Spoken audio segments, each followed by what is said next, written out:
Sreeja Joy, Merlin Joy എന്ന് പറയുന്ന MSc കാര്യത്തിൽ പറഞ്ഞിരിക്കുന്നത്, അതായത് എന്തിനാണ് എന്നോട് ഉടമ്പടി എടുക്കുകയെന്ന് നിങ്ങളോട് ചോദിച്ചാൽ, അതാണ് ആൾക്കാരുടെ ഒരു ടീച്ചിങ് ഉണ്ടായി. ഇപ്പോൾ മെർലിൻ ജോയ് പറയണത്, എന്തിനാണ് ഞാൻ ഉടമ്പടി എടുക്കണതെന്ന് നിങ്ങൾ എന്നോട് ചോദിച്ചാൽ ഞാൻ പറയും തളരുമ്പോൾ ചേർന്ന് നിൽക്കാനാണെന്ന്. അയ്യോ, എന്നാ ഒരു വർത്തമാനാ.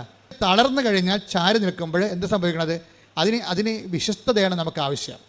ചിതറിപ്പോകാം, ചേർന്ന് നിൽക്കാം. ഉടമ്പടിയിലുണ്ടാകുന്ന നമ്മുടെ കയ്യിലാണ് എൻ്റെ താക്കോൽ മൊത്തം ഇരിക്കുന്നത്. നമ്മൾക്ക് അവിശ്വസ്തത കാണിച്ചപ്പോൾ നെഹെമ്യ 8 എന്താ പറയണത്? 1:8 എന്താ പറയണത്?